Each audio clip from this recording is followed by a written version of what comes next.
জনাব মাহমুদা হাবিবা, আপনার কাছে এই পর্যায়ে আসতে চাই। জনাব তারেক রহমানের নিরাপত্তা নিয়ে নানান ধরনের আশঙ্কার কথা বিভিন্ন সময় আপনারা বলেছেন। এই মুহূর্তে নির্বাচন নিয়ে আপনাদের প্রার্থীরা যারা, জনাব তারেক রহমান সহ, আসলে আপনারা কি নিরাপদ বোধ করছেন কিনা? সব মিলিয়ে যে হিসেব দেয়া হচ্ছিল সরকারের তরফ থেকে, আজকে সকালে জানানো হলো যে ওসমান হাদির হত্যাকারীরা ভারতে পালিয়ে গেছে। আবার আসামের পুলিশের তরফ থেকে বলা হচ্ছে যে এই ধরনের কোনো ঘটনাই ঘটেনি। সেখানে যে গ্রেফতারের কথা সরকারের তরফ থেকে জানানো হয়েছিল সেটাকেও তারা অসত্য বলছেন। আসলে সরকার কি নির্বাচনের জন্য বা প্রার্থীদের সবার নিরাপত্তার দায়িত্ব পালন করতে পারছে কিনা? দেখুন, এইবারের নির্বাচনটা তো আসলে একটা ইউনিক নির্বাচন। এইবারের নির্বাচনের মতো নির্বাচন তো আর বাংলাদেশ কখনো দেখেনি, মানে যেটা আমরা প্রত্যাশা করছি। ফলে এইবারের নির্বাচনে, যে কোনো নির্বাচনে এক ধরনের নির্বাচনকালীন সময়ে বাংলাদেশের রাজনীতির ধরন অনুযায়ী এক ধরনের সহিংসতা, মানে সেটা কিন্তু ওই যে এই ধরনের ভয়াবহ হত্যাকাণ্ড আমরা দেখিনি। যেই জিনিসটা ঘটেছে, হত্যাকাণ্ড কেবল যে এনসিপি বা নতুন দলগুলোকে মানে কি বলবো শক করেছে তা তো না, তারা যে ধাক্কা খেয়েছে কেবল তা তো না। বাংলাদেশের যতগুলো মানুষ মনোনীত হয়েছেন কিংবা রাজনীতিতে সরাসরি সংশ্লিষ্ট কিংবা তেমন ব্যক্তিত্ব, যেটা বললেন আশরাফ ভাই, কাজে ওই কথাটা যাচ্ছি না, তারা প্রত্যেকে কিন্তু এই ঘটনাটার পর থেকে যথেষ্ট, মানে আমি বলবো সতর্ক হয়ে উঠেছেন। আমাদের ক্ষেত্রে তো আরও আগে থেকে আমাদের চিটাগাং একজন প্রার্থীকে মানে প্রার্থীর জনসভাতে গুলি করা হয়েছিল, এবং আরেকজন নেতাকে আপনার ওই যে তার গাড়িতে বসে থাকা অবস্থায় একেবারে বাইরে থেকে ফায়ার করে মেরে ফেলা হয়েছিল। তিনি মনোনীত নন, তখন নির্বাচনী ইয়েটা আসেনি। ফলে আমাদের জন্য আরও আগে থেকেই মাঠ কখনোই ঠিক মানে কি বলবো নিরাপদ মাঠ ছিল না। কিন্তু যেহেতু আমরা এটা মেনেই নিয়েছি যে এবার আমাদের যুদ্ধ করতে হচ্ছে একটা দানবীয় শক্তির বিরুদ্ধে, পালিয়ে যাওয়ার শক্তি যে অংশ আছে তাদের বিরুদ্ধে, অসংখ্য লুকিয়ে থাকা অস্ত্রের বিরুদ্ধে, এই পাচার বা চুরি লুট হয়ে যাওয়া বড় একটা অর্থের ব্যবহার যেটা হবে সেইটার বিরুদ্ধে, এই জায়গাটায় মানে সিচুয়েশনটা খুব ঘোলা।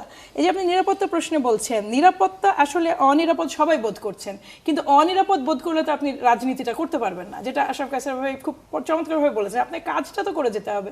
নির্বাচনমুখী যা কাজ, এটা সম্মানিত ভারপ্রাপ্ত চেয়ারম্যান থেকে শুরু করে প্রতিটা প্রার্থীর, তারা প্রত্যেকেই সেটার জন্য পরিকল্পনা নিয়েছে। যেমন আমাদের ক্ষেত্রে 29 তারিখ, মানে বাকি সবগুলো রাজনৈতিক দলের ক্ষেত্রে আমাদের শেষ দিন মনোনয়ন জমা দেওয়া এবং এরপরে যাচাই বাছাই আছে।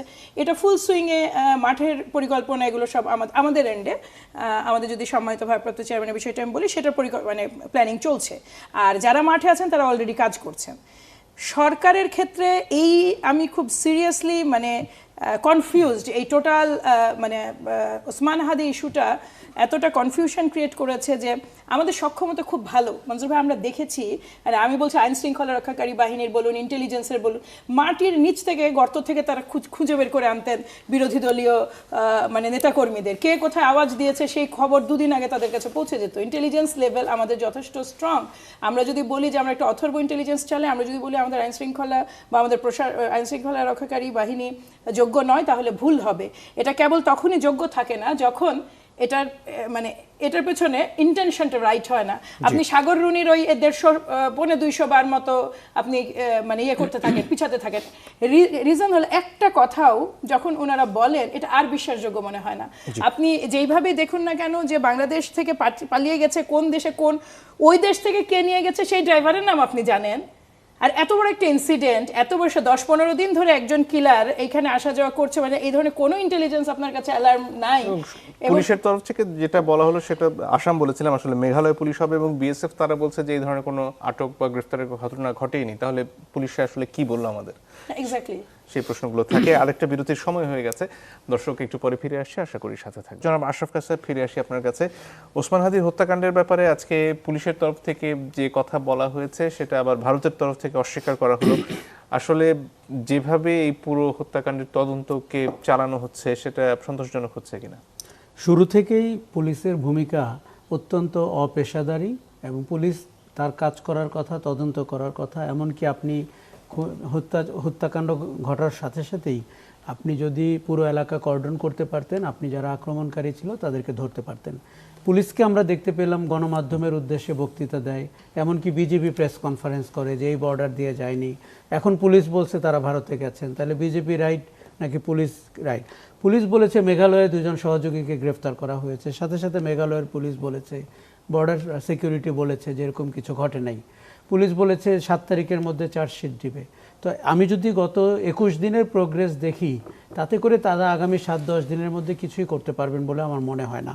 দেখুন, পুলিশের সক্ষমতা, পুলিশের আপনার পেশাদারিত্ব নিয়ে যথেষ্ট প্রশ্ন রয়েছে এবং সরকার 16 মাসেও পুলিশকে একটি মানে মিনিমাম যোগ্যতার বাহিনী হিসাবে যাদের তদন্ত করার ক্ষমতা আছে, অথবা পুলিশ এখন তাকিয়ে আছে নতুন কোনো একটি গোষ্ঠীর দিকে, তাদের আঙ্গুলি হেলনে চলতে চায়। এখন এই পুলিশই চাইলে কিন্তু আপনি আবার তদন্ত ভালো করতে পারে। আপনি মোহাম্মদপুরের জোড়া খুনের ঘটনাটি খেয়াল করে দেখুন, মুখোশ পরা একজন মানুষকেও তারা খুঁজে বের করতে পেরেছেন। কোথাও একটা বড় মানে ষড়যন্ত্র আছে, কোথাও একটা বড় চক্র আছে, যার অংশ হয়তো পুলিশ নিজেও। কারণ আজকে পুলিশ যেভাবে কথা বলেছে, আমার একেবারে বদ্ধমূল ধারণা যে বাংলাদেশের অতীতের বেশ কয়েকটি বড় ঘটনার মতো এটিও একটি ভুল পথে পরিচালিত হবে দীর্ঘদিন। তারপরে আমরা অনেক পরে পরিবারের কারণে কিংবা তার সহযোগীদের কারণে জানতে পারবো যে প্রকৃত অপরাধী কারা। পুলিশের সবচেয়ে বেশি যেটি আমার খারাপ মনে হয়েছে, এক পর্যায়ে তারা বলেছে যে 10 জন মানুষের নাম তারা ফাঁস করে দিবেন, প্রকাশ করে দিবেন। পুলিশ কি থ্রেট করতে পারেন?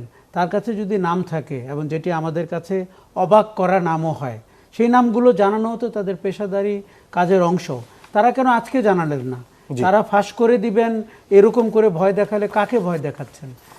মানে পুলিশ এই ভূমিকায় যেতেই পারে না, যেটি আজকে তারা গেছেন। ধন্যবাদ।